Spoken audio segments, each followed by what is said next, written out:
Welcome to Blinkers Off with your hosts, Jared Welch and Aaron Halterman.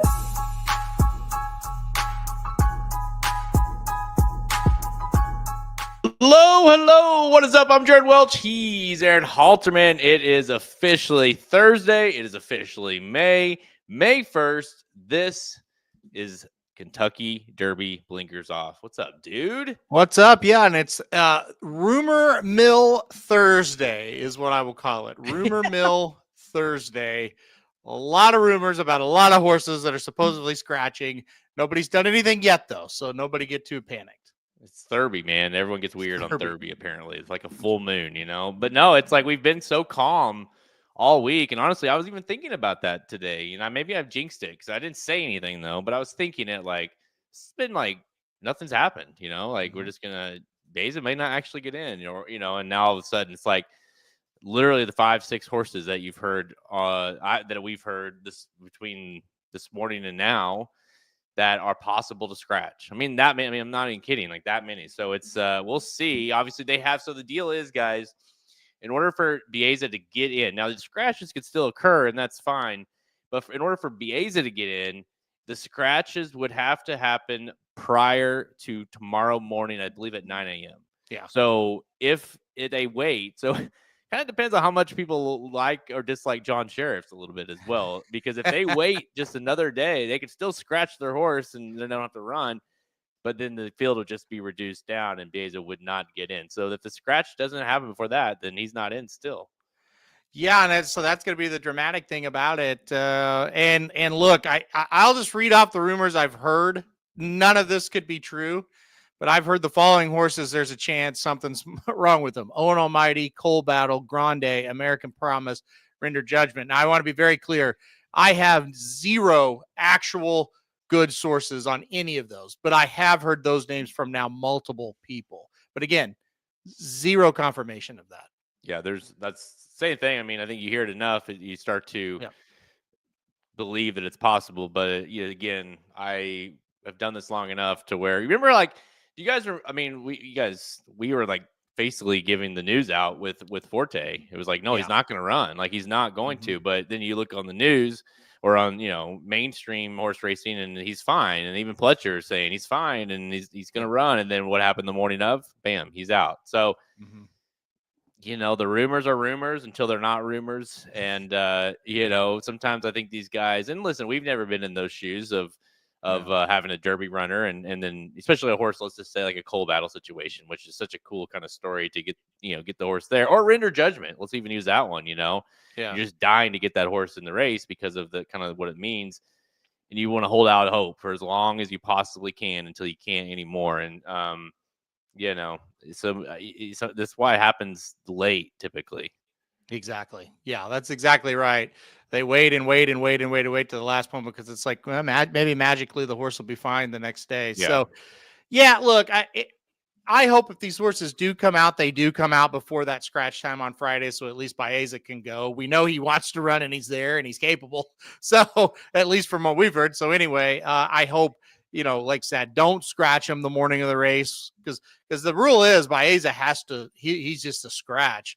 If he's not into the body of the field by that time limit on Friday. So we'll see. It's going to be dramatic here. We had nothing. We basically had just nothing to talk about from this aspect. And then it literally seemed like in like the last 3-4 hours, it's heated up. So here we go. It's certainly, I mean, it's certainly that time of not even the year, that of the week where everyone's got, whether it be a rumor, a poor workout, he looks like he's walking badly. He looks, look how much this horse is bowed up. He's perfect. He's great. You know what I mean? Like everyone, it's almost like everyone gets so entrenched into their opinions by now late in the week that it's just becomes almost insane where, your opinions are even overboard or your opinions against the horse are overboard. And it's just like, let's just run the race. I'm so ready, but yeah, it kind of feels like, guys, we'll preview the whole Derby right now on this episode. This is the official Kentucky Derby preview and picks for us and for Halterman and I. But guys, you you go get the betting Bible if you haven't already. We will update that. We're ready for her 5Gs scratched out of the Oaks, so that will be updated tomorrow for tomorrow's race, the Kentucky Oaks, and then obviously every day we'll be updating this thing as we lead up there. So if you want, like, we'll give you our picks today, but like if you want literally the most up to minute, the exact pick, that's what you want to do. Re-download that each and every morning. But yeah, I'm kind of with Max, honestly. Unless a big time horse that I like gets scratched, which, knock on wood, I just hope he's in because he's going to take a bunch of money. It's like I tweeted this out earlier today, and it's so true. I mean, it's a dramatic, it's kind of in fun, but still, it's in a sense, like if you kind of peruse the internet, it's like the same people or the same type of people are saying journalism can't win because, he's barely gotten by, Look at the Stanley Derby. He barely got by a horse that only had won a maiden race. Like that horse looked tired, was just begging for someone to pass him. The same people say, if Bieza gets in, man, I hope this horse gets in. I cannot wait to bet this horse. And so it's like, well, one or the other here. So Bieza is certainly a horse that I feel like is going to take money. Yeah, I totally agree. I think he's going to take a lot of money. What was like 2 of the 3 like DRF guys I saw were picking him. It's he is the now horse, the horse, the horse everybody wants, and it is kind of funny. And then you kind of look at it and go, well, journalism sucks according to these people. It is really weird, but look, we've been waiting and waiting. I think he's getting in. I think he's getting in now. I'm pretty confident in it. Surely one of these rumors are true.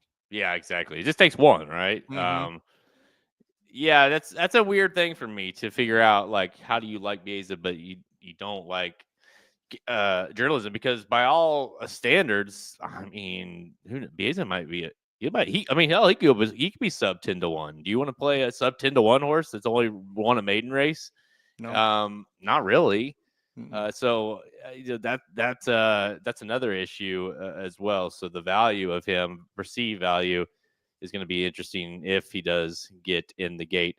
Guys, so this show, what we will be doing is we will obviously be previewing the Saturday's $5 million Kentucky Derby at Churchill Downs. Who wins the run for the Roses? But also at the end of the show, we will announce our top 20 runners. So basically, if you aren't aware with what we're doing, our subscribers, we love our subscribers. If you are a premium subscriber for our premium picks, you're going to be automatically entered today to win $1,000, just cash $1,000 on Derby morning. We're going to randomly draw 20 of our subscribers right here on this show today at the end of the show, and those 20 will be entered into a running for the Racing Dudes Derby, which is like, it's basically a randomizer, but it looks like a horse race, and they're running. It'll be fun. We're gonna do it live on Saturday morning, but today we will be announcing those 20. So all that being said, you still have time to subscribe. We will do a final update of the list right before we run that at the end of this show. $70 to become a premium subscriber.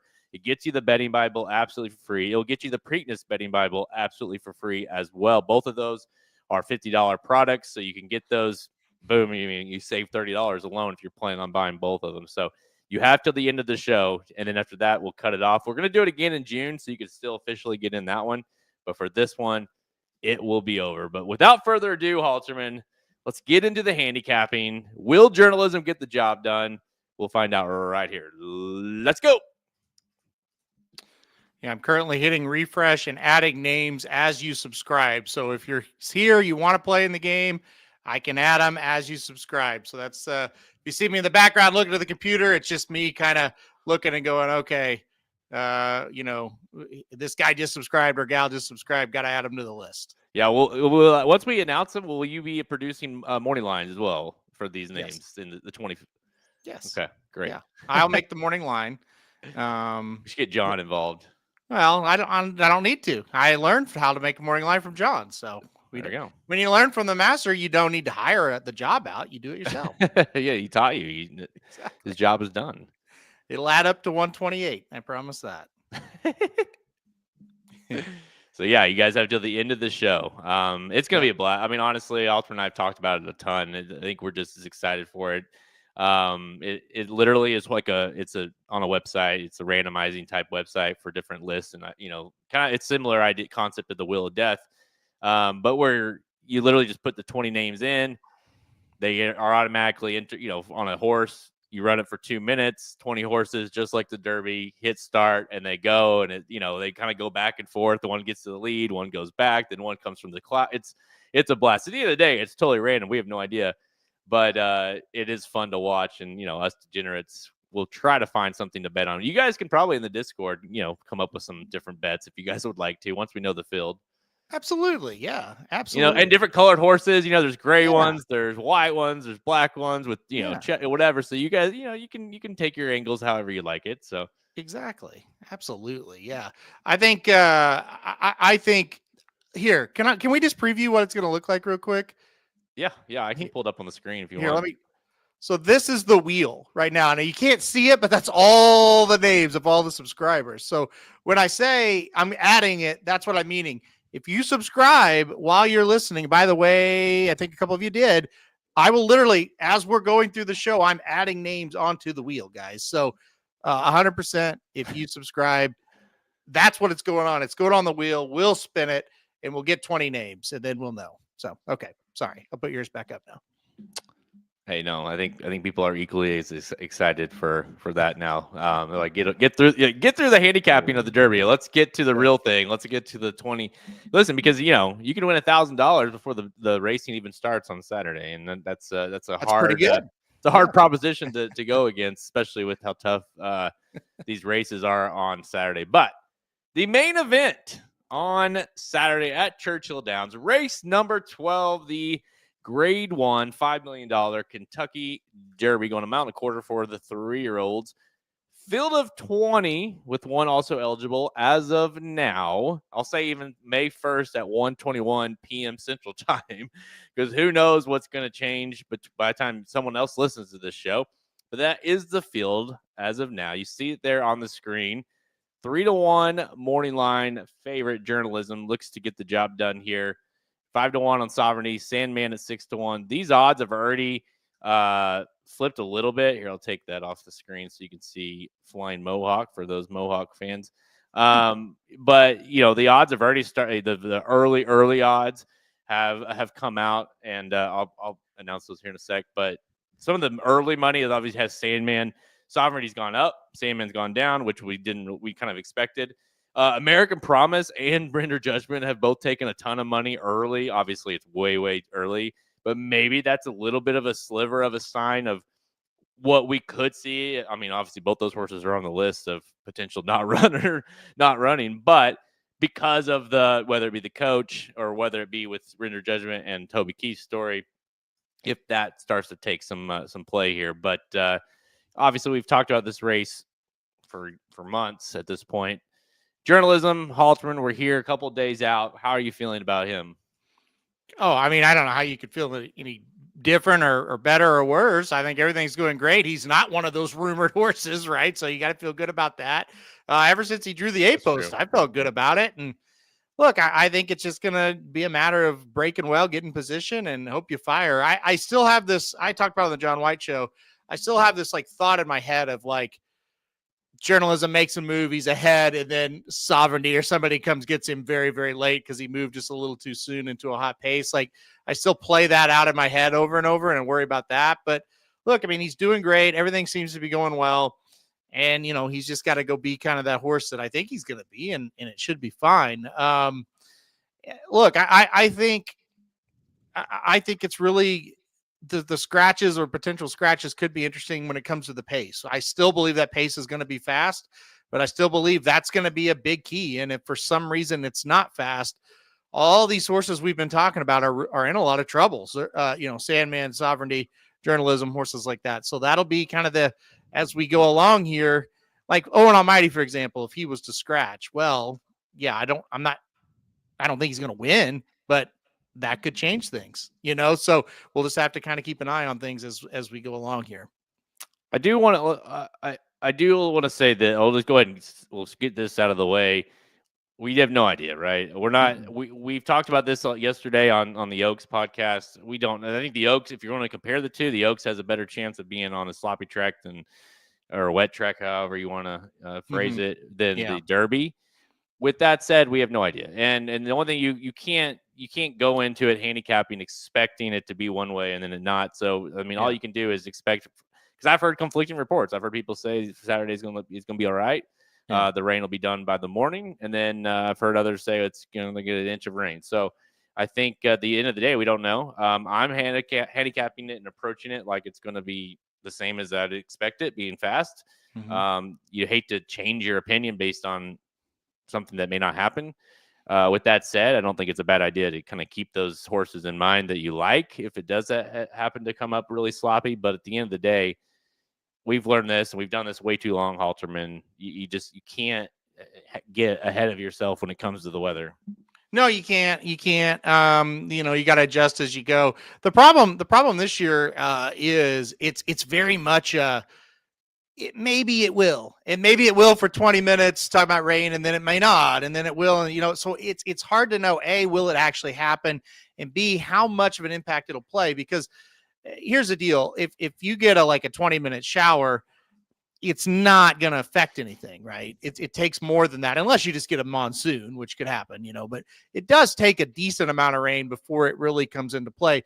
The track can take moisture. Like you see, when you go to the racetrack, you see the truck watering the track, right? So the track needs moisture, but it's how much, and then what race is it? Is it 8 races down that it starts to affect it, or is it going to be all day? It's impossible to really say, especially with the forecast of maybe it's going to, maybe it's not. So it's tough. It's kind of a nightmare situation as far as trying to handicap in advance. Yeah, I mean, you can't really. I mean, because again, you spend all this time. We've seen it before, and we've obviously done this a long time. Where you get people on these shows and well, I've this weather's gonna be awful. This horse loves the wet turf and blah blah blah. And then you get to the day of, and it's sunny and the turf is fast or firm, and then you're like, well, shit, So until the day of, it's it's hard to really get. I'm not gonna get too worked up about it. All right, so. I think journalism is clearly, and let's be fair, even if it does rain sloppy, he's one that I'm not concerned.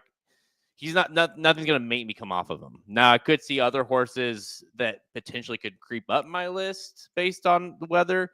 But I want to say for sure, as a, just so everyone's clear, I'm not backing off journalism, even if we are on a sloppy, or a wet track of any nature. So, all right, Alterman. So, we it's hard to do this because we know what this field is about so well. We know what each other is thinking so well about this race. So it's I already, all the questions I want to ask you, I know, but right. As we're here and, is there horses that you're starting to worry about, starting to get more excited about?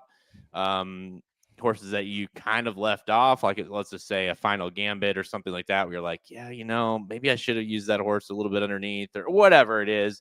What horses have anything like that happening? No. And that's rare, because usually that answer is yes by this time. No, I not really. I just kind of feel for better or for worse, I kind of feel like I've got it in my head what I think is going to happen, and I've got the horses used who I think can win. And, if I get surprised, I get surprised. But no, there's really nobody Publisher would have kind of been one where it's oh, maybe I'll get him involved. No. Burnham Square is a no for me, and just has been, and haven't been worried about him. And like I said, certainly means nothing. I mean, I've been surprised in this race a million times, but I'm not really worried. I've got the horses I like. I think journalism's going to win, but if not, I do think I've got some coverage with the other horses, and it'll be okay. I mean, there is such a thing, right? As over handicapping, over analyzing, and the Derby is certainly probably the worst out of any race that you handicap, throughout the year, that you can overanalyze. You can over handicap. You know, you can, Yeah. and I mean, listen, I'm as guilty as anyone, especially when it comes to Damn. crafting. Not necessarily picking. For me personally, it's not picking the winner.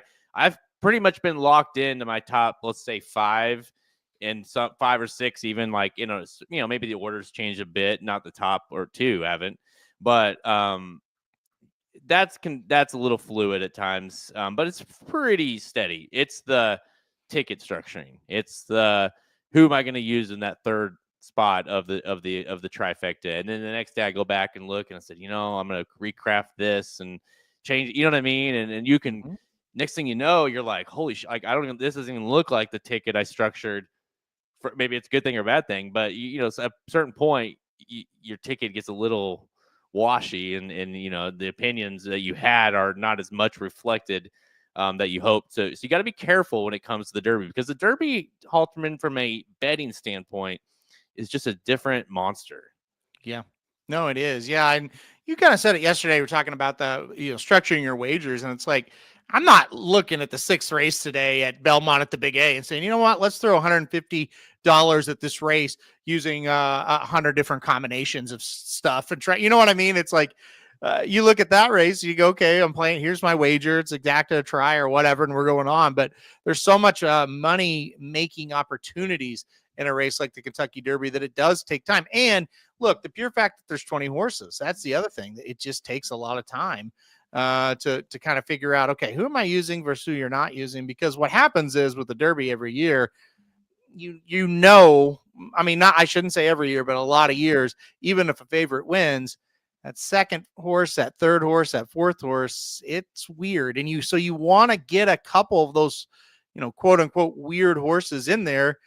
And then it's a process of, okay, how do we eliminate these weird horses, and which ones do we like the best? And so there is a lot going on with that. And that was kind of my thing, where it's like, okay, I really think there's going to be a weird one in second. Is it Tistastic? Is it Publisher? Is it East Avenue, Luxor Cafe? And ultimately I landed on Tistastic after watching everything, but you don't want to just play chalk, because it just doesn't happen very often.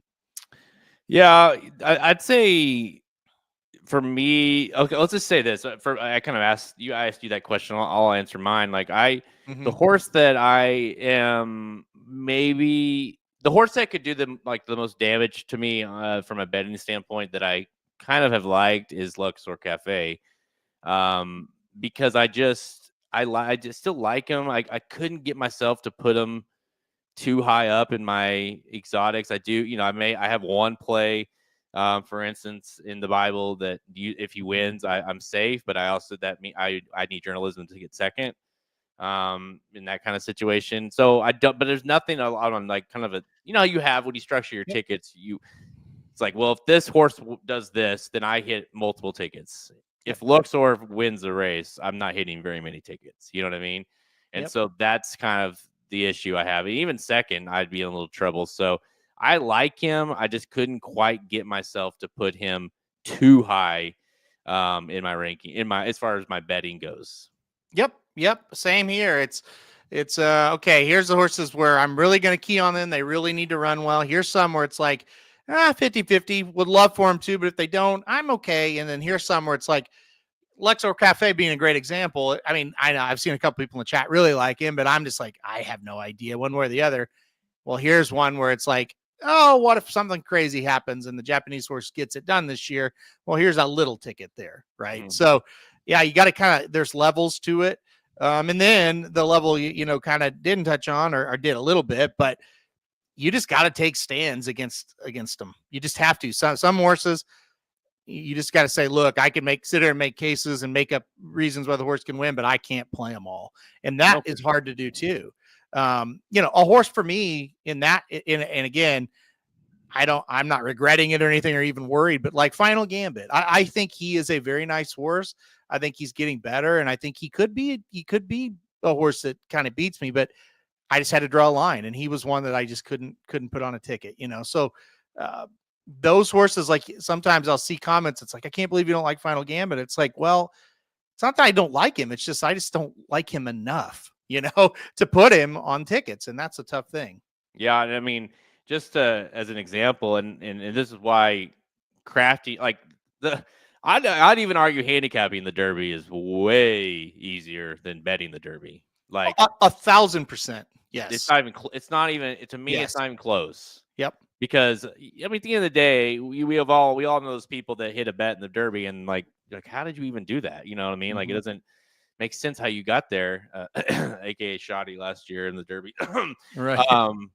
But where it's like you get the right horses. Even last year, it's like I had a lot of the right horses. I just didn't craft the bet where I had Mystic Dan on top. You know, Yeah. I had him in third in a couple different ones, but I didn't.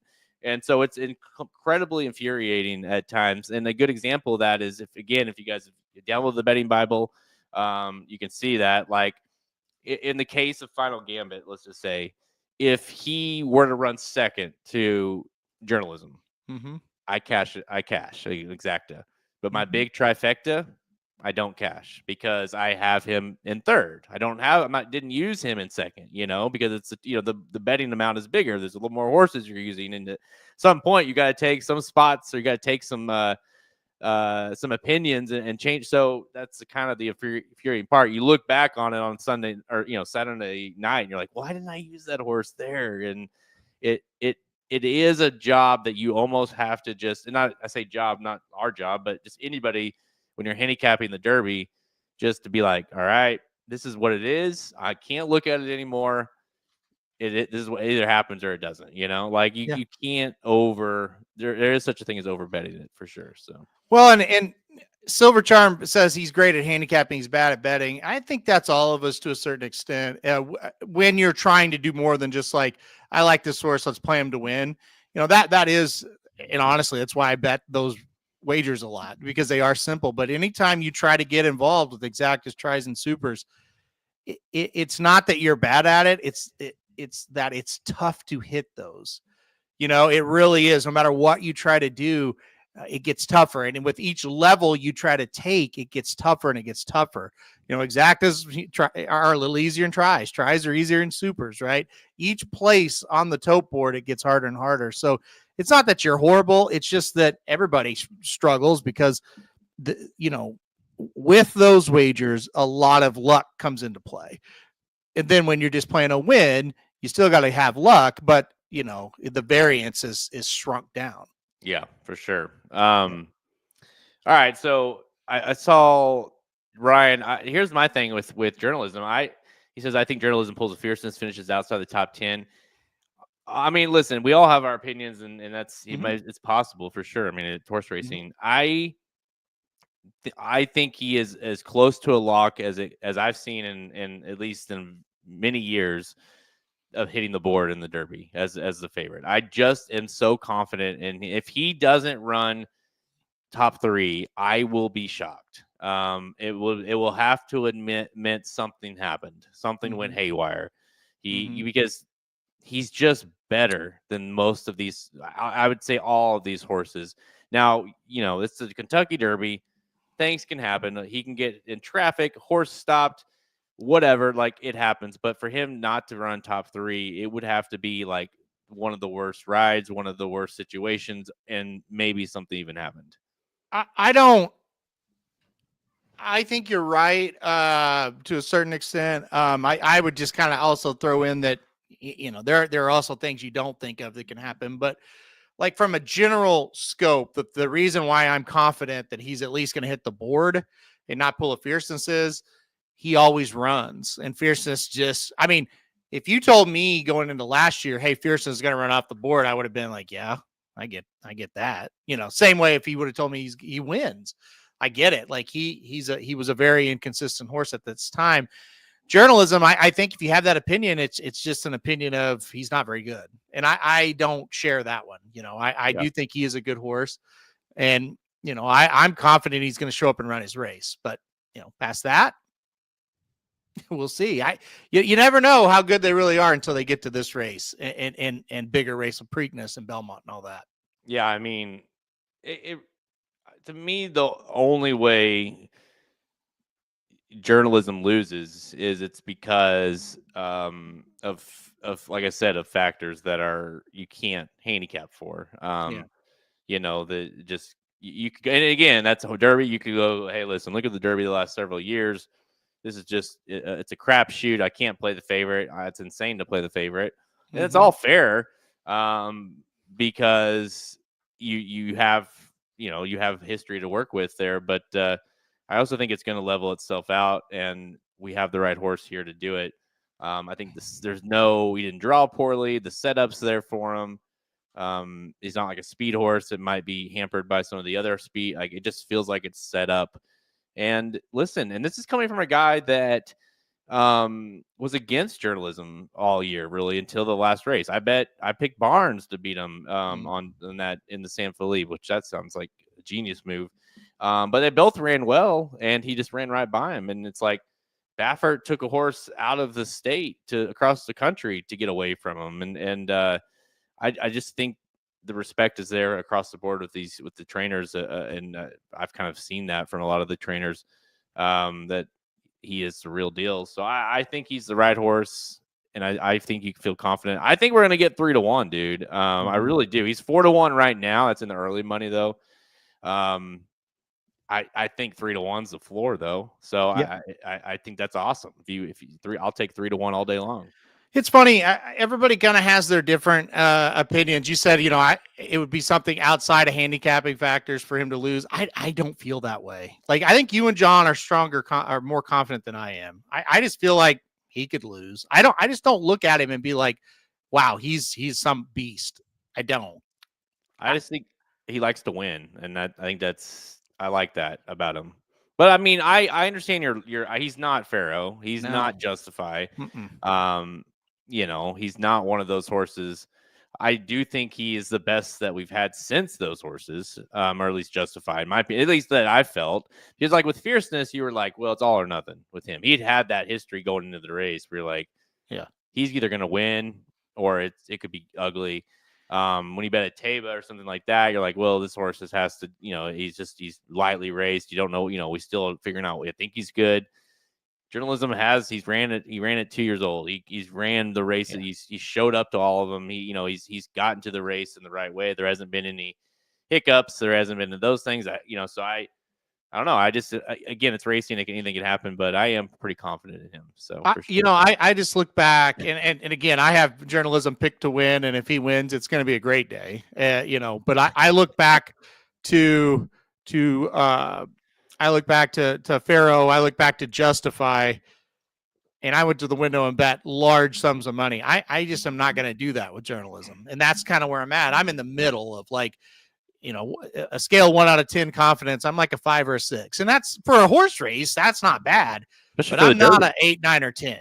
I'm just not, because it's to me, it's just too, it's close enough from some of these other horses where it's like, it's not going to take much and this thing can flip. I really believe that. Like, if he gets kind of a rough trip and one horse gets a dream trip, I don't know that he's good enough to overcome. I don't. I'm not sure. But again, I do think he's the best horse. I do think, honestly, I think 3-1 is a fair price. I do. If he goes down lower than that, maybe not. But I think you get 3-1, and I do think that is a fair price. And I think he is the horse to beat. They're going to have to come get him. I do think he'll pass everybody that's ahead of him, and I just hope he can hold off everybody else. All right. So obviously 20 horses in the race. We've talked about a few, but Journalism is the horse to beat. I think whether you want to pick him or not, but we can all agree that he's a deserving favorite. But if you're not playing him, let's talk about a few of the also horses. And, obviously I've been looking at the chat here. The two clear ones, and obviously based on odds as well and talent, are 17 Sandman, your Arkansas Derby winner, and number 18 Sovereignty, your Florida Derby runner-up. So let's talk a little bit about these, because this feels like, in my opinion, if he's going to get beat, because we talked about this a lot with John on John's episode of Blinkers Off. If you haven't watched it, you need to. It's on our YouTube channel here, but it's like, okay, here's the speed, and here's Journalism, and then here's this whole group of horses that should be coming late.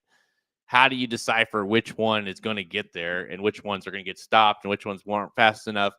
Sandman and Sovereignty certainly fit the bill to be those horses that could pick off Journalism late in the race. How do you decipher, or do you just play them both? Yeah, it's tough. I think the odds are going to make Sandman a little tough to play because he's getting bet at the window really hard. So we'll have to see what happens there. As we get closer to the race, I warm up to Sovereignty more and more. I just kind of feel like there's more left in the tank for him. I do feel like he'll run better because it's Bill Mott, because he'll have him ready. So, it's hard to decipher between the two, though. Sandman ran a better race last time out for sure. But, for me, I don't like either one of us as much as I like Tistastic. So for me, the job is kind of easy for second because I've liked Tistastic for a couple of weeks. He's going to be like 4 times the price of the 2 horses you're talking about there. They're 2 to 3 to 4 times, depending on what happens there.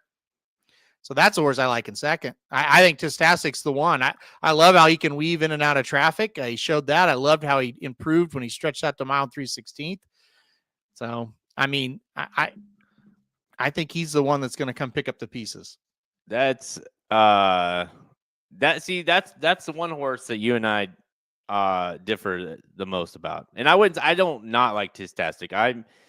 I've used him in a lot of things. You definitely like him more to put it in second. You need to play a cold exacta with those two because that's would be a and listen, we talked about it on John White's show as well, and it's a great he did the same thing in a nutshell, like in a vacuum.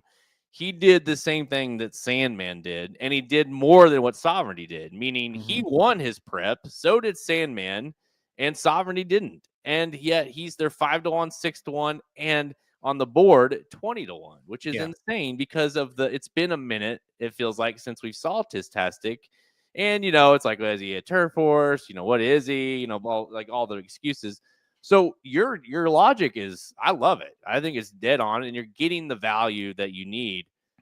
I differ in a sense that when I look at the stablemates, when I think Publisher is fast, is going to finish better than Tistastic. That's just my opinion, but I like Publisher. When I watched them kind of head to head, they worked out some together. I've watched the races. Publisher, I don't like as a threat to win, because he's a maiden. I just can't quite get there with the maiden win in the Kentucky Derby. But I do think Publisher, when you're talking about those 2 horses, I like him. I included him. He's in my top 4, Publisher, that is. Yeah, with an interview with Steve Asmussen this week, he really loves he loves Publisher as a horse, to be around and to train. Yeah. He said he's awesome. He said he's one of his favorite horses ever because he's just so laid back and chill. But he also said that laid back and chillness is his problem on the racetrack as well. It was a very good interview. Yeah, he says he's like I'm not worried about the crowd and all the hoopla. And he's like I'm zero concerns. They even went as far as saying, which I'm sure we saw the same interview, but Publisher, I'm only going to bring him over to the track once. Tistastic, I'm going to do a couple times to get him used to it, because he's like, I'm not worried about Publisher, which is a great thing to have if you're, in the Derby, because that can be a whole other animal. But you're right. He's so slow out of the gate. He gets himself into trouble because, but then when the running starts, he gets going and he passes horses. And, so I like both of those horses. It'd be interested to see how they're bet. I imagine Tistastic will be bet harder. But yeah, and by the way, I saw a comment. I don't know where it was, but so Sovereignty at 5-1, Sandman 6-1. Those will be different odds. These are the morning line. We've already seen a little bit of look. Sovereignty went way up. Sandman went down. I don't think that will level off a little bit, but I do expect Sandman to be in that 5-1 clear second choice to journalism, and then I would expect Sovereign to be somewhere like 8-1. Is where my guess would be he fell. And I think that's right, Haltern, because he did lose the prep, right? I think that the odds were a little weird based on the morning line. Yeah, I would agree with that. And I think you've been kind of been following the Sandman situation. You had to kind of think he was going to take that money. We knew a week or two ago he was going to take money. He's going to take a lot of public money, a lot of fandom money, a lot of TikTok money or whatever that guy's a part of, so that owns him. So yeah, look, I think Sovereignty 10-1. I'm getting pretty excited about that. Yeah. I like that. He's one where it's like I've warmed up to him again. Yeah, I've got him in third for sure. And listen, I'll say this: if I've gotten to where he is. basically him or journalism win, then I'm sitting great. You know, I've gone to where I've gone from I've gone full, like made a full circle here. I started with the day of the Florida Derby. I said, if he wins this race, I very well might pick him to win the Derby. Like I want to pick him to win the Derby. And then he didn't win. And I thought, oh man, he's too slow. Didn't love that. He can't win the Derby. And now since then, I've kind of gone back to like, man, you know, if this thing sets up like I think it will, and it's Bill Mott, and you got to think he's going to be primed up for this one, this might be the race to pop. And if I liked him there, I don't know if I want to get off of him here. So I think it's 8-1 or 10-1 range. Oh man, Sovereignty will be very juicy to play there. So we talked about closers a lot with John White and his theory of you got to be first or second at the 8th pole with a furlong to go to win the Derby. And, you know, what was it? Like 47 out of 54, the last 54 done in or something like that. But, you know, the exact number doesn't matter. What you look at and what you see is, yes, that is a true statement. It is greatly beneficial. But we kind of went back and kind of researched it a little bit. The times when that doesn't happen, it's when the pace is very, very hot. So if you're going to play Sovereignty to win or Sandman to win, just make sure your other belief is this pace is going to be very hot. Because if it's hot, they've got a great shot. If it's not, that's where it becomes very tricky to win from far back. And what I'm saying is, if you think the pace is going to be like 46 and change, maybe be careful, right? But if you think it's going to be a little faster than that, go for it. Do you think I'm going to pose this question to you, but also the chat I want you, because I've seen both, and I think both have interesting arguments. Who's the bigger lock? And I say lock is such a dumb word in the Derby, but who's your like the horse you're most confident in hitting the board? Would it be a Sovereignty or journalism? Because I think they're both interesting horses. Sovereignty with the pace set up and has, you know, even if you want to give him some shit on that last race, he's always ran his race. You know, he's always kind of came up and if you're talking about one of those type of horses that, hey, the pace kind of melts down, there's always that horse, you know, gets up there and gets a piece. He's kind of that horse, right? Sandman also, you could make that case. But who would you say? Is it Sovereignty or journalism? I would say journalism has a better chance than Sovereignty to hit the board. I think, you know, if the pace does be pretty slow, like if it's slow, I think journalism is more tactical and will be able to sit right there. And if it's fast, I think journalism will sit a little bit further back and be okay as well. So I don't really think journalism is pace dependent as much as Sovereignty. So I would say journalism, but I know thought process people are thinking is, hey, he's going to close up and hit the board. He's going to close up and hit the board. He's going to close up and hit the board. Sure. Yeah. All right. So let's kind of flip it a little bit. We talk about the pace and how it could be such a huge benefactor for these closers. But let's talk a little bit about the horses that are going to be on that front end potentially. Right. And as it stands today, you know, Citizen Bull and Rodriguez, Niequez, you know, potentially. But we know without question, no doubt about it, Citizen Bull will be gunned to the lead because he has to.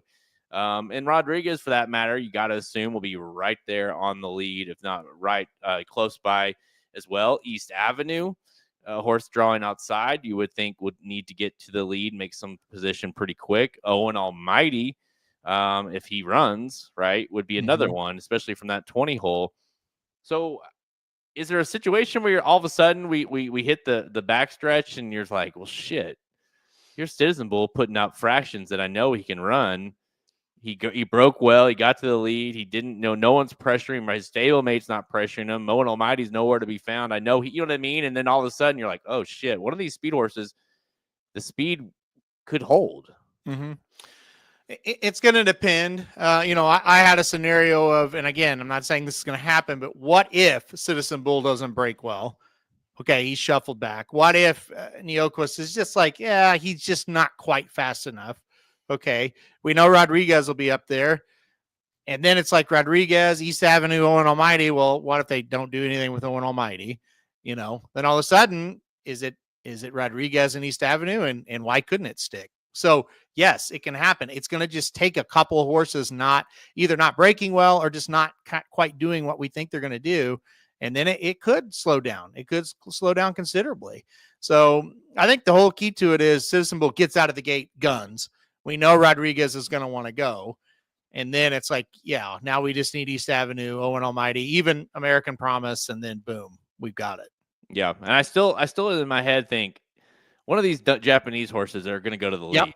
Yep. You know what I mean? Like surely it's Admiral Daytona, but what if it's Luxor? You know, you never know what these, all of a sudden these horses do it and you don't really know until it happens. But you got to, Japan has been responsible for a couple of hot paces in the Kentucky Derby and insane paces, honestly. And so, yeah, I could see Admire Daytona doing that. And so I think that's another factor that we don't, because, with the, handicapping these horses, it's always tough because you don't really know as much about them as you do these U.S. horses. So I think that's a potential as well. Yeah, absolutely. And there's also, that chance that one of them breaks and they just kind of get a little scared and they take off. That's happened before as well. But I just here's the way I look at any race, and this one goes right there with it. When there's 1, 2, or even 3 horses that you think, maybe they're fast early, we'll see. I don't worry much about it. But when there's more than 3, you do start to think, well, chances are we're going to see a pace meltdown, Yeah. And so that's kind of how I look at it. I just think there's enough there that a couple of them at least are going to go out and there we go, And I think there's like Rodriguez, Citizen Bull, and East Avenue. They just all feel like their best chances to go. You only really, if it's just those 3, even that probably will be enough to set it up. Okay, so a couple things. Well, I saw Alex. You're probably right. I mean, she said Luxor and Admire's connection that said they don't want to go to the lead. And listen, they probably have said that. I've seen people. They've talked to the connections of East Avenue, Owen Almighty, and they've also we don't need to go. Like we don't need to go to the lead. I think East Avenue can win off the lead or whatever.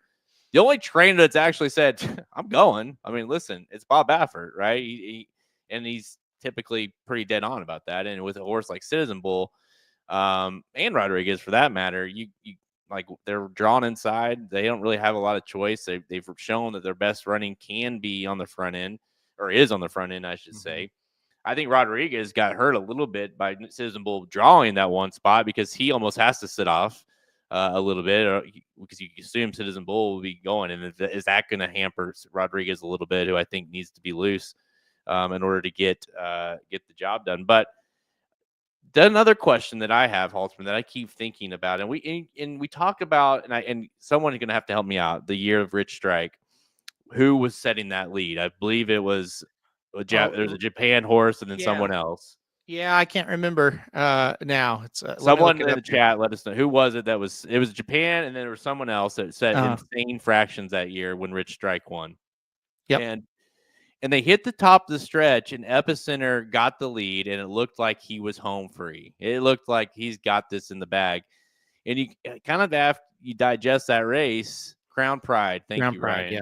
David. Who was the other one, though? Was there another horse that was put? It was either a Baffert, not a Baffert, I believe Messier was up there burning. Who was that other horse?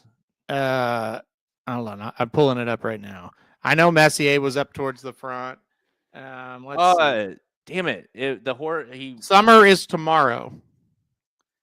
I don't remember. Oh shit! Yeah. Crown Pride. Summer is tomorrow. Who was Zozos?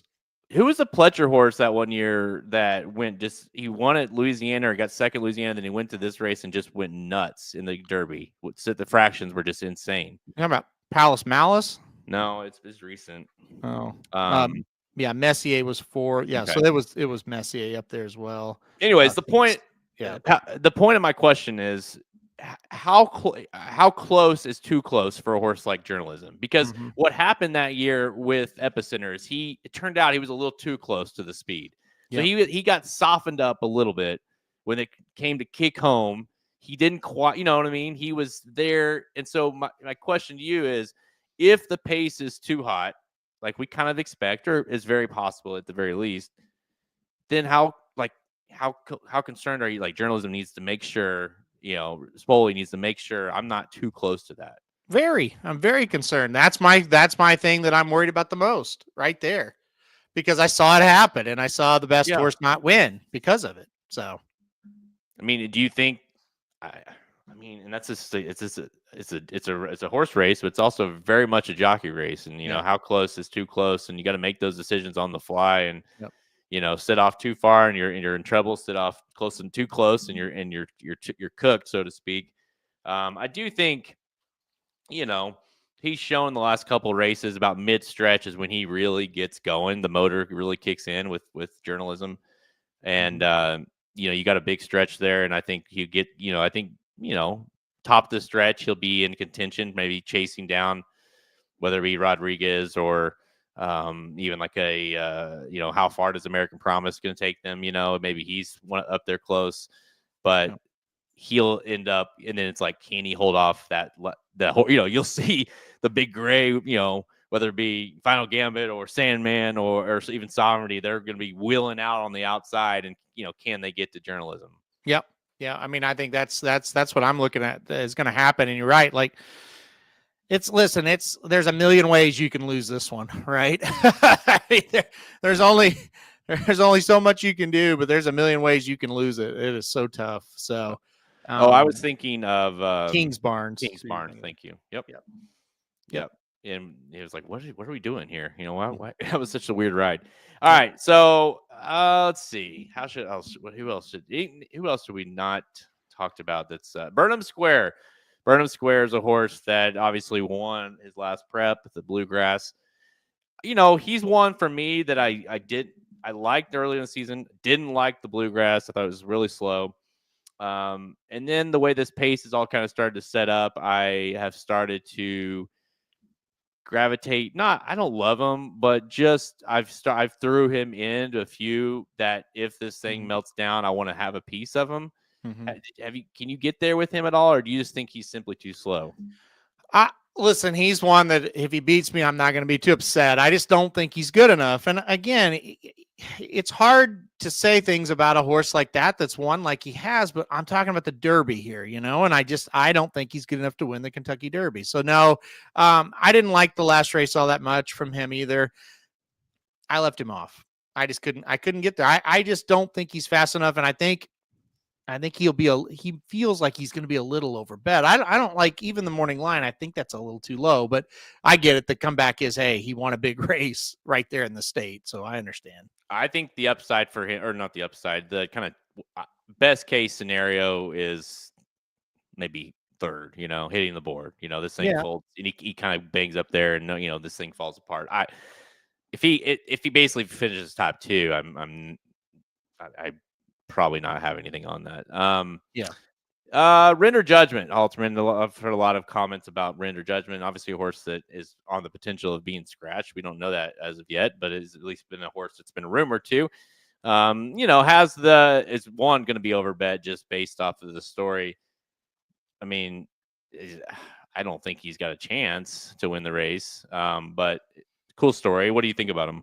Yeah, I love that he's in it. I love it. I think that's great. They got Toby Keith in the Derby. I mean, that's fantastic. But I mean, when we're talking about can he win the race? No, I mean, he can in terms of anybody can, but like, I just don't see a path for him to do it. Can he pass a few of them? Yeah, I think he can. Can he pass 19 of them or 16 or 13 of them? No, I just don't think so.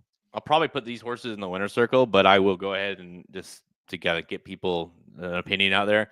There's three horses. I mean, I think there's more than three, but three horses that I think 1,000%, whatever you want to bet is not going to win. It's Flying Mohawk, it's Render Judgment, and it's Owen Almighty. I just don't think there's any world that those three can win.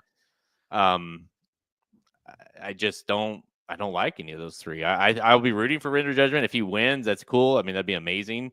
But I don't think those three have. Owen Almighty is. I wouldn't. To me, he's a horse that I would not be shocked whatsoever. He doesn't need to be in the race, and I wouldn't be shocked if they scratch him because the 20 hole did no favors whatsoever. to me, with Owen Almighty, it's like that's the one. He's the only one that I'll go out and say I would just be floored if because here's the deal: Flying Mohawk, Render Judgment, they could do a rich strike where the pace totally collapse and they just decide today's the day we're going to run, and we weave in and out of traffic and we win, and that does happen. I would be shocked if Flying Mohawk and Render Judgment won. I'm with you there, but Owen Almighty would just be. I would be more shocked than Rich Strike if Owen Almighty won. I'm serious. And I think that's fair. It's kind of a crazy statement, but when you think about it, it's fair because we with Rich Strike, unless you like followed the circuit really closely, you didn't know much about Rich Strike, Right. or even Mind That Bird for that matter. We know Owen Almighty pretty damn good at this point. You know what I mean? Like we kind of know what he can and can't do, and for him to go into this race in the 20 hole. Basically, you would assume take him gate to wire or something. I mean, Robert, I think that is just keep him out of trouble. I think you're dead on. Don't depend on Owen Almighty to be a huge part of the pace. You said that earlier, too. Yeah, I would agree. Especially from the 20. Just keep him out of trouble and keep him healthy, because here's what I hate when I say that thing about Owen Almighty. I love him. I've bet him several times this year. Yeah. But there's just no better indication since February that the trainer, the guys that is with him every day, does not want to run him here. So don't do it, but the owners want to. But anyway, I like Owen Almighty as a horse, but he just would be an absolute total shock. He would have been a hell of a horse to be in the Pat Day Mile. Oh, and look at the Pat Day Mile. Do you think he would have won it? I do. I mean, I do, honestly. Yeah. Because that race is kind of atrocious. All right, so one horse that we haven't really talked a lot about because he's not in the race necessarily at this moment, but he could be in an hour. You never know. So that is Bieza, and let's just for the next 5 or 10 minutes here, let's just pretend he's in the race and he's drawing from the 20 hole, because that's what happens, guys. When the horse and the also eligibles get scratched in, he goes into the 20 spot. Everyone moves down a spot. It continues that way. So he's going to be drawn from the outside. Whatever post that ends up being, we'll see. I mean, if you like here's my case for. If you like journalism, how do you not like him? Mm-hmm.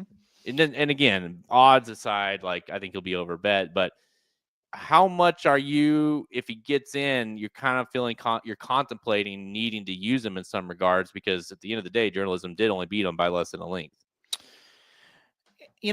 Okay, let's pretend that Owen Almighty's out, right? We're pretending. We have nothing for sure. Okay, so now Baez is in 20. Now pretend that a couple of the other ones go out that we think that are rumored. Now he's in the 18. So he could, by the time they run this thing, if it all kind of works out for him, maybe he can get, that 18 or 17, and I don't know, 17's never won, but you don't worry about it quite as much, right? My worry about him, he's very lightly raced, and is he ready for a situation like this? All that kind of stuff is kind of my worry. I think the Preakness suits him a little bit better. I'd kind of rather see him go there next. But I'm going to tell you something, and I think this is the biggest endorsement for Baeza. Flavien Prat committed to ride this horse when he was 26th on the list. He chose him number 1. Yeah. Best jockey, one of the best jockeys, yeah. Flavien Prat has been on Publisher the last 2 races. And listen, I don't like Publisher as well as some, but I don't hate him. I think he's good, right? You like him. The chat, everybody in chat seems to like him. I think look, if he hits the board, I'm not going to be shocked, right? He's that type. For me, to jump off of him, a solid ride, a ride you're going to have, to just hope to get Baeza in, that is very telling, and it's Prat, right? So that's the good part for me. Can he actually do it? Can he come into his own this late into the game and run the best race of his life here? I'm not sure about that. That's where it comes in for me, and from the outside post. It's a big ask, and on top of that, though, his setup. I mean, he's lightly raced, but he's certainly shown in the last 2, once he's kind of started to figure things out, that he needs to be on or very close to the lead. And drawing from 28, 19, 18, wherever he ends up, on making his first start, his second, big start, but his first start of this kind of caliber, which I guess it would be the case for a lot of them, that's a lot. It's a lot to ask, know? And so I think you could say he's, it's like, hey, Old Almighty gets out. Well, maybe Bieza kind of helps keep that pace legitimate, if he does get in. So there's one option as well. And then you also wonder, like, what if he gets better in this start? What if this start? So I'm not as against him as, say, like when we talked to John, it was like, hey, unless basically, Sovereignty and Sandman and whoever scratch too, Bieza's not making this top 4. I'm not sure that he'll make my top 4, but I will probably have to use him in some spots for sure. I think I would agree. I think I don't know underneath, that I can get. I'm almost saying I almost can live with him winning the race. I'll be honest with you. Like if I don't have him, but I would want to use him underneath. I think because I think I would feel kind of stupid if, say, Journalism Bieza was the exacta, and we're like, well, I mean, we just saw that a month ago. Yep. I agree with you on that. That's a good point. I do think there is something to say. Hey, he got a really good trip. The horse that beat him last time out really was kind of up against it, and they're trying to play games with him. And Bieza just ran his race, and he still got beat. Yeah, I think there is something about that as well. I also think there was a comment saying, "Hey, wouldn't the outside be better?" It depends on your running style. I think with him, he's probably going to be towards the front-ish, either in the back of kind of that front pack or the top part of the middle pack. But the problem is I'm afraid he's going to get hung wide, right? So say like Sovereignty was in the 21 or he would draw into the 20. He's going to drop back anyway, right? But this horse, I do think kind of wants to be forward a little bit. And I do think the chances there become he could get hung wide. Yeah, I mean, listen, we've seen plenty of good horses over the years running the Derby with bad posts and get shuffled, and doesn't mean they're a bad horse, just meant bad situation. And that he's got up against a lot. And hey, I'll leave it at this. Let's not forget early in the career of Bieza, which wasn't that long ago, just got curb stomped by Rodriguez. He's not as fast as Rodriguez, and Rodriguez went gate to wire against him in that maiden special weight, and he got beat by 7 lengths. And Rodriguez is in this race as well.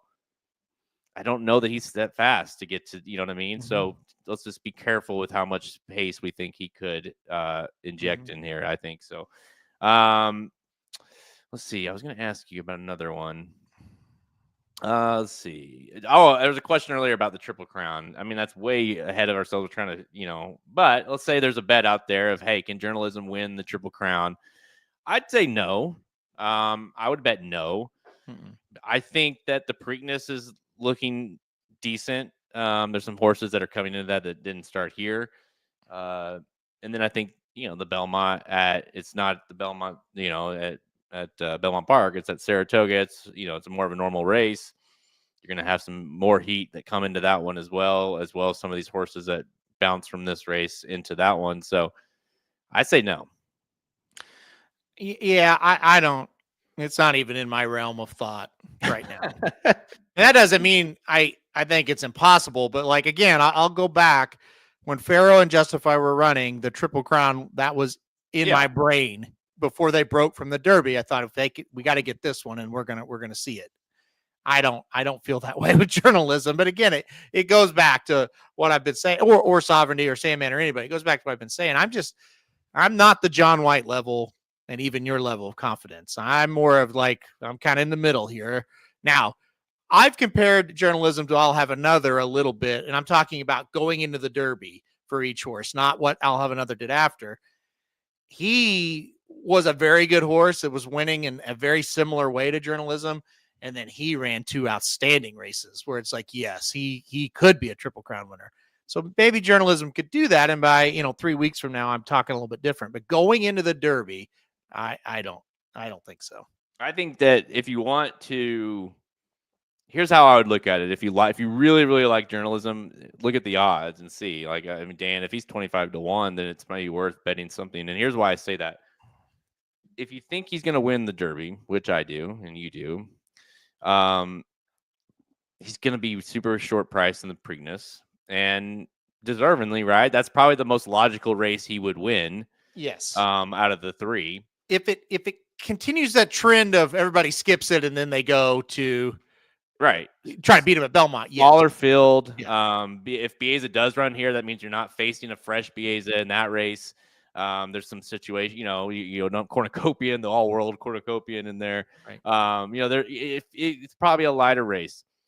So then you're like, okay, I get 25 to 1 on him to win the Belmont. And I know that's like an easy way to put that. But the point is, if you really like him, it's maybe not the worst bet to lay $20 on it or whatever, because you're not going to get 25 to 1 on him ever, let alone in the Belmont. So I don't know what the odds are if you can find that market, but it may not be worth it may be worth a little bit if you think he is, if you think he can win the Derby, then why not put a little money on him to win, at least you have it. I was going to ask you. I heard some questions on Final Gambit. It's a horse. I'll start because this is a horse that I've been all over the place. I went from don't care about him to I think he fits the bill to being one of those publishers, Tistastic, Sovereign. Those horses that are going to be coming from kind of out of it.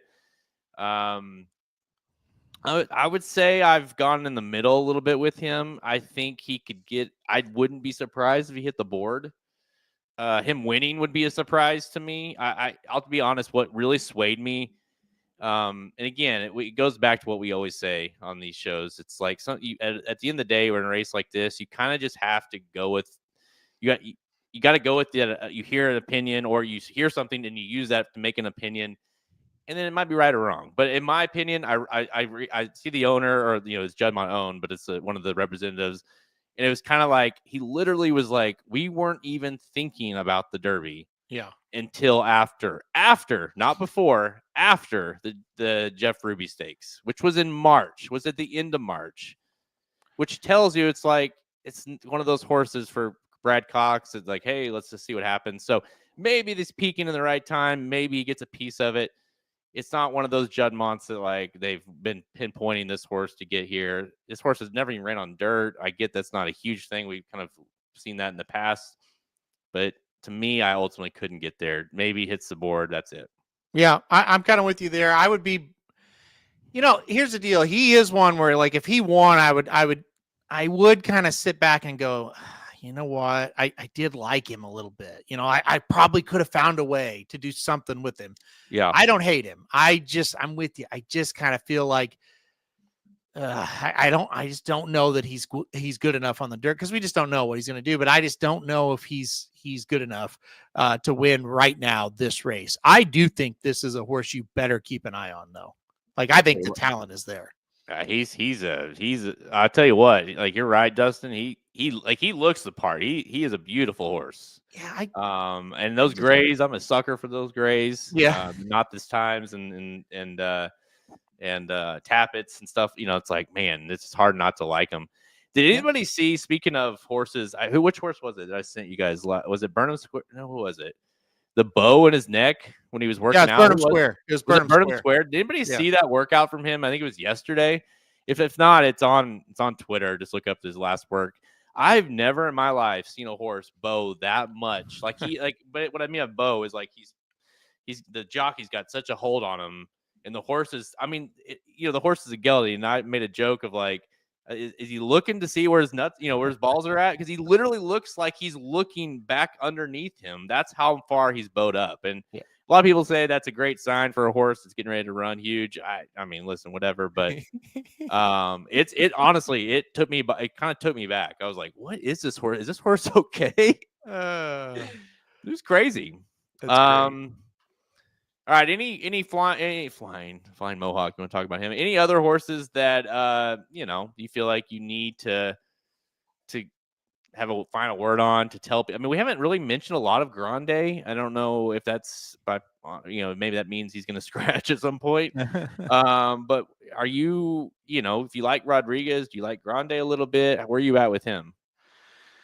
Yeah, I like Grande and Rodriguez a lot. I think Rodriguez is the only one of those speed horses that I could see kind of staying around, or maybe could just get the lead and have that trip that's desired. So I do like him. And, Yeah, Grande, I've been back and forth. I flip-flopped on him a lot. I ended up, using him on a couple things. It just might be too much too soon. That's possible for him, but he showed me a lot in the wood, and I think he'll run pretty well here. But I just don't know if he's good enough. Wide and wide, both turns last time, it still ran well. If he gets a cleaner trip here, yeah, I could see him hanging around. I like both of them. All right, listen, this is like your 10 to 15-minute warning, guys, because I'm getting ready to ask a few more questions, and then we're going to get to the draw for the $1,000 or 20 entries for the $1,000 prize. So, listen, if you haven't done it yet, you got to be a subscriber over at racingdudes.com. Just head over there. You click the Get Racing Dudes Premium button. You can get any subscription you want. I saw a question earlier. It could be a Rocket subscription, a Soma Bomb subscription. Could be just a basic $70 a month premium subscription. You have to be there. We're going to pull that list before we pull it, and then it's it. And then we will be doing it again June 1st. So if you do miss that, you can still get in, but just not for this one. So, all right, Halterman, final thoughts on this race, and then I want to ask you about the undercard just a little bit, but final thoughts on Kentucky Derby. Hopefully journalism and Tistastic run as well as I think they're going to. It'll be fun. I mean, that's where I'm at with it. Those are the two horses I just really, really like. One favorite and one horse that's I think is going to be every bit of 20-1. So like these two quite a bit. And then Sovereignty Sandman makes sense to me as well. So those are kind of the four, but just hoping that journalism wins. That's step one, and that would be great. And that's really, if he wins, that's great. But after that, let's hope Tistastic is the one. Journalism for me, I mean, I would say it's if in order, it'd go John White, me, and then you as far as confidence. I'm not John White's level, but I'm up there. I like journalism quite a bit here. I think 3-1 is fair. Just get out there and run his race, and I don't think they can beat him. I really like Sovereignty as well. Basically, if either Sovereignty or journalism win this thing, I'll be sitting pretty here. I think Sovereignty we might get 10-1. I'm hoping, so that would be amazing. I have sprinkled in a little bit with Sandman, of course. I think you kind of have to use him, although I think he will be over bet. So that's you gotta. It's one of those horses you don't love to use, but you kind of have to use him. And I've got Publisher sprinkled in underneath. So again, I have a bunch of plays. If you guys haven't, go get the betting Bible. I've got I don't even know how many plays I have. 6. I've got 4 exactas, a try, a win. And then I've got Oaks doubles heading into. So there's all kinds of options to play. So I've tried to got the slim effect. Remember that year where it's I got this? How do you keep track of all this? But I have a little bit of something. Hopefully get a lot of the horses that I have opinions on rewarded for some of those opinions. But yeah, I got Publisher as my biggest kind of long shot price in that top 4. But Luxor, I like Luxor a little bit as well. There's a few that I'm okay with getting beat by. American Promise, that's one for sure. I don't necessarily see it, but listen, journalism for me. I'm all in on journalism. Let's hope he gets the job done and maybe get some normalcy here back in the Kentucky Derby. Honestly, as long as Owen Almighty or Flying Mohawk or one of these 30-1 shots, as long as they don't win, maybe we can at least get on board with it being somewhat normal again. Yeah. All right, undercard Halterman. What race are you looking forward to most on the undercard here? Because it's a hell of a day, obviously. It's got to be the 8th race with Nisos and Mindframe and Mulligan and Banishing. To me, that's going to be awesome. I cannot wait for that race. It's going to be epic one way or another. No matter who wins, it just feels like and he's got extra Anejo in it as well. So it's a who's who. Nice prep for the Met Mile, probably for most of them. So that's exciting. Yeah, and listen, Asmussen, I saw an interview with Asmussen. I'm sure you did too, and he kind of likes him, extra Neho. He kind of alluded to the fact of hey, listen, we've always loved him. This is his chance to kind of, if he shows he can do what we think he can do in this race against this field, then it might be pretty special. So I like him. I think it's a huge race for Nisos. Yeah, we got Fiercest tomorrow. Yeah. But with Nisos and what he's gonna bring to the table here, we don't know. It's been years, it feels like, since this horse has been in the mix. Let's see, what other race would you say is which one do you like? I mean, that's the easiest answer is the 8th, because it just has everything you would want. It might be the race of the year, honestly, or at least could be one of the races that we talk about at the end of the year, depending on some of these horses. I think the Pat Day Mile is one of the worst races I've ever seen. That one's rough, dude. Yeah, it's not good. It's people are really going to get angry when I say this, but going into the race last year, nobody thought it was very good either, and it did get the Preakness winner out of it. Obviously, he sees the gray, but last year everybody was talking, oh, it's going to be great, it's going to be great, and it just didn't. Not good. I think I really think the Derby City Distaff is going to be super fun. With trying to figure out what Ways and Means is going to do, and obviously they're Copian is really good, Celia's awesome. Emery, there's horses across the board, really, dude, that I like. Yep.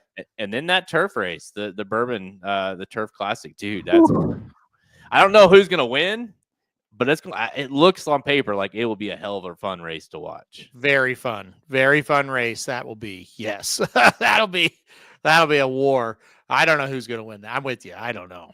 That's because there's so many horses like coming off layoffs and stuff like that. It's just like, well, that's a weird one, and from different, some are in California and some are here or there. That's a toughie. Yeah, I'm trying to figure that out, honestly. But let's see. I'll pull up the entries here. So yeah, let's pull this. Oh, this is the Churchill Downs. Yeah. I mean, Mind Frame, Extra Anejo, even Bookham Dano is kind of fun. I mean, I like him. Nisos, Mulligan. I mean, talk about Mind Frame, horse that who knows, like he's a nutcase, but if he could figure things out, I mean, do you really think there's a world where Nisos is anywhere near 4-1? No, that seems insane to me. He's like totally sub 2-1. Oh, I think easily. But, I mean, the only pause I would give is there's a lot of good horses in there, but I think Nisos is going to be the favorite. Yeah. But like a heavy one. Like a 2-1 type. Yeah. Yeah. All right, guys. That's a look at the Kentucky Derby. We're both taking journalism on top, as well as a little bit look at the undercard. We have all our picks at racingdudes.com and the betting Bible. Up next, though, here comes the Wheel of Death and announcing our top 20 entries. Let's go. All right, Halterman. All right, bring that sucker up. All right, so here it is, Wheel of Death. Here, let's. We can't have anything distracting us. Hold on. Do you need to add anything? That's better. I added. Let me get the. Well, looks like 5. I added 5 names to it. Wow, since we've been live, you've added 5 names. Since we've been live, 5 people subscribed. Thank you if you're one of those. Here we go.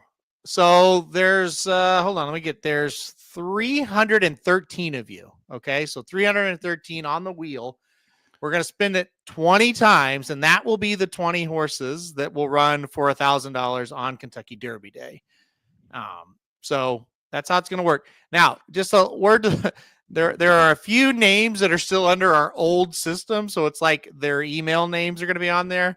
So don't be confused if it's like RJ27. It's like, that's okay. I know who it is, but I don't have his name, but I can get a hold of him. So and everybody, you like the email you have with us, like it's like we have like this will just be names on there for the most part. But if you the top 20 are announced here, we'll shoot it. We're going to shoot out all 20 an email and say, hey, you're in the running. Yeah, well, the details. So don't we'll make sure we got it right. But all right, Halterman, let's. I'm nervous. Let's go. Are you ready? Here we go. We're going to spin it. This is for first spot, the first entry, post 1. Yes, post 1. In ours, it's a straight track. You're not concerned about the posts, okay? Yep. Posts don't matter. I know this guy, Douglas Rutherford. Douglas Rutherford. Yeah, he's a regular. I literally just talked to Douglas like maybe 1 minute before we got on air. That's amazing. He's the first one. All right, Douglas. He's been a subscriber for a very long time too. I almost since the beginning, it feels like. So congratulations. You are post 1. He's in the running. All right. Now, I'm not going to take, if we draw the same one, I'll just spin it again. I can't go through like all these to find Yeah, you can just automatically take it out whenever you click it. Just remove it. How do I do that? Well, I don't think you can now, but go to the winners, like where it lists the winners, the list. Okay. And click his name. Okay. And it will let you take it out now. Okay, so we'll just, if he get hit again, then we'll know. But I think after with the next one, you can say remove name. Oh, okay. Okay. All right, here we go. Here's number 2. Sorry. My bad. If we draw you again, well, you're not getting 2 entries. What are the chances? Come on, Rob. Let's see what you got, Robert. You're on there, Rob. I added you like very, very, I think you may have been the last one added. David Smith. And it does say remove there. There you go. So did we make up that name? It feels like I made up the name. David Smith. He's second. All right. There's like 20 David Smiths. John White. All right. Number 3. All right. Come on. That's 2. This is fun. We're having fun now. We're having fun.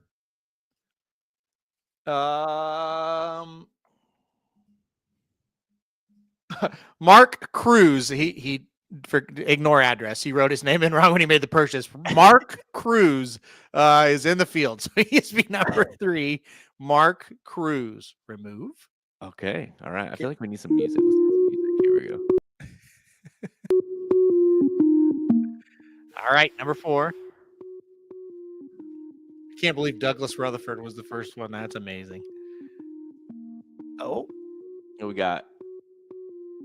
Looks like Sean McGrath. Sean McGrath. Number 4. Isn't that wasn't Sean McGrath the singer of that? What was that band? There was someone McGrath. What was who? Like Third Eye Blind or some bullshit. No, I don't think it's Third Eye Blind. I don't think it's Sean either. Okay, let's keep going. Number 5. Number 5 hole. Let's see.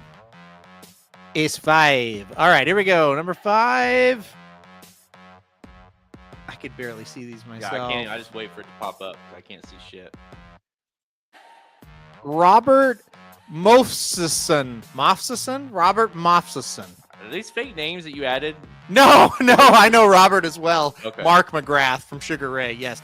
Robert Mofsison. We were so close. All right, so we've got 5 entries here.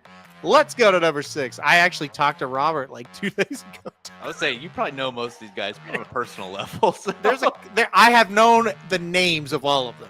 That Mark Cruz address. I knew him. Yeah. Number 6. I know this guy too. Philip Meese. Okay, I know that one. Yeah. Yep. Philip Meese. He's in at number 6. All right, number 7. After we do 10, are we going to take a break and talk about it for a little while? No, because the Magic Mike show was supposed to start 2 minutes ago. Oh, shit. Uh-oh. Okay, there we go. Oh, my goodness. She did it. Oh! Reeves. Shoddy! Holy shit. You're the luckiest person alive. Oh, my gosh. Okay, so in my screen, I can see it. It's very, very. That was like the minute little tick got up to her. It was somebody else for the longest time. And I've talked to Shoddy today too. All right, let's keep going. Shoddy, she's in. Is this number 8? This is number 8. And it is William Bartles. I don't know that I know that one. I might. Okay. William Bartles, number 8. All right. Back at it. Number 9. This is the biggest wheel I've ever seen. It is so cool. I didn't know you could put this many names. You could have so much fun with this. Forget the Derby. Let's just do this. James Hemingway, number 9. I think that's a newer one. I have not seen that one before. Number 9, James Hemingway. All right, here we go. Number 10. I think we should start making our picks just with the wheel. For the races. Like, this is fun. That would be fun. Like, who's our first horse you're picking? Number 2. I know this person. Oh, she just missed it. Oh, it's almost Andrew. Vicky. I saw Vicky's name. Yes, Vicky Felkers. I knew who that was. Andrew Sobolta. Yep. That's number 10. All right, we're halfway through. We would take a break, but Samich is waiting. And he has to be out by 3:30. So is Samich's name in here? Who? Is Samich's name in the list? No. We're not qualified to play. Oh, I just talked to him. Nope, didn't follow him. Morris Glazer. I do know who that is. Morris Glazer, number 11. Congratulations, you're now in. We should do this all the time, but I would run out of money, but it's fun. All right, number 12. Again, we will be running this back on June 1st. So if your name doesn't get called in here, just get in again. Oh, our buddy Nick Sievers almost won it. Oh, There. Okay, so this is D Wheat. This is not this guy's name, obviously. We just have an email for him. I didn't want to put his whole email out there, so don't worry. I know who it is. D Wheat. He's in it. D Wheat. All right. Kind of a good nickname. All right, 12 are in. Rob wants to scratch him because he didn't have a full name. Well, I'm sorry. It's our old system. There's still a few left over there. And D Wheat was one of them. All right, let's keep going here. It's like James Smith. Another made-up one. Has been drawn. Another made-up name there for me. I don't know who that is. Sorry, James. We're just trying to play this out, so we'll hopefully hit one of them, and then we'll just keep the money. So yeah, Jared Welch. What? Yeah. Right, going here. It's like Jared Halterman or something. Yeah. 14. This is the real person. Michael Burrows. Is in the field. We're up to 14. Okay. 6 posts remain. 6 spots. Come on, Rob. Again, this will be ran on Derby Saturday, the morning of the Kentucky Derby. We'll post the information in the coming days. I've seen this name, Kyle Bauer. I don't believe I've ever spoke to Kyle Bauer, but I've seen his name before. So Kyle Bauer. A lot of new people that signed up just based on this contest we were running. So a lot of new people as well, which is cool to see. I know. I wish we could get a couple new people in. I mean, they have 1 or 2. I don't know. Again, we'll be doing this again on June 1st. So if you didn't win, stay. We'll keep doing this. As long as you guys keep subscribing, we'll do it. Jewel. So that is a email. Obviously, that's the first of an email. So I had no idea she was a fan. Yeah, Jewel. Yeah, Jewel. Listen, we had Mark McGrath and we had Jewel. Big fans of race news. All right, 16 have been mentioned here. Drawn, I should say. 4 to go. Here we go. Come on. The last 4. All right, here we go. I feel like Shotty may be the only one from the chat that's here right now that's been drawn. All right. I cannot believe she got drawn. That's amazing. But okay, this is a new person. Just today, this person subscribed. Travis Burnham. Jared, I think he may have been the one that messaged you. I don't know. Was that the dude that messaged me on Discord? I don't know. There were 2 Travis that signed up late. Not late. I mean, his username, it was Traver. There's 2 Travises that signed up, though, so I'm not sure. All right, interesting. But don't say, hey, you're there, because I'm not sure if that's him or not. But Travis Burnham, I do know that's a new subscriber. You signed up, and you're in. All right. 18, 19, 20. Here we go. Hey, outside post position. But again, guys, it's a straight track, so no turns on this this race, so you should be good. We have got David Payne. He will have number 18. David Payne, not Davis Payne, former coach of the St. Louis Blues, but David Payne. All right, let's keep it going. All right, Rob, it's coming down the wire for you, Rob. Doing. Last 2. 2 to go.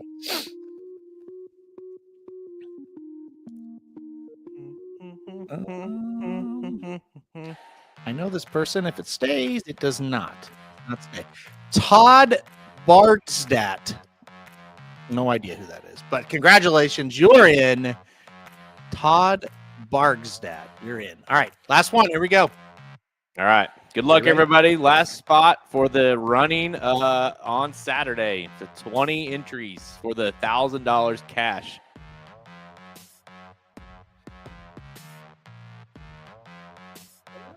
Let's see. Where's it going to stop? So close. Michael Rodriguez. You're number 20. Michael Rodriguez is number 20. There it is. There we go. All right. You want me to read them off one more time? Yeah, read them off. Too bad. Oh, sorry. All right.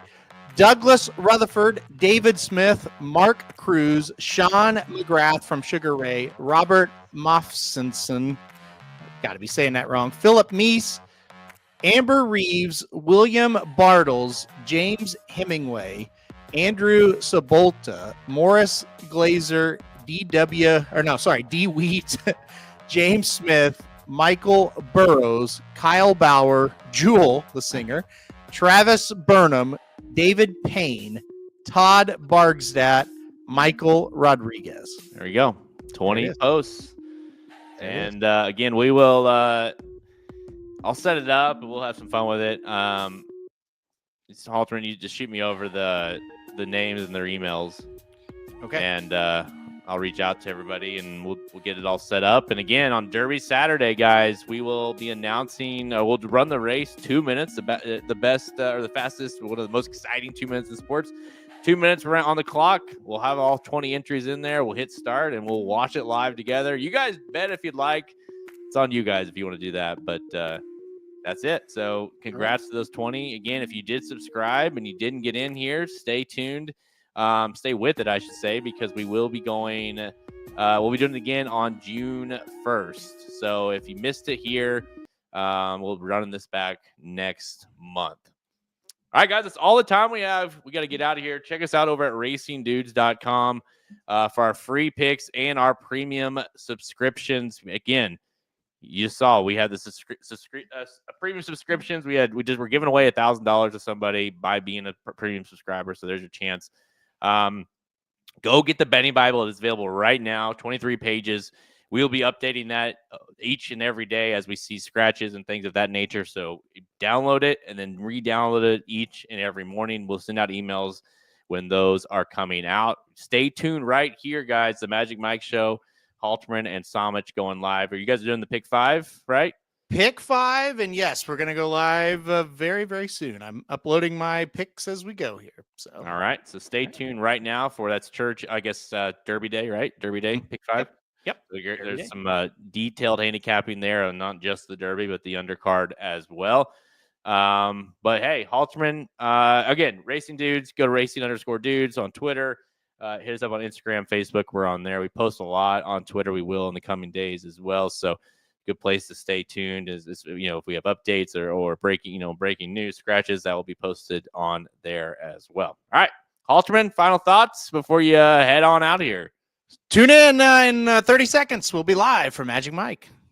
Yes, I will be watching. So, all right. Until next time, guys, again, thank you so much. It's been a hell of a run as we've gotten this Derby coverage to you guys over the last, 6 months. All coming to an end here this weekend on Saturday. Whoever you're picking, good luck. I'm Jared Welch. He's Aaron Halterman.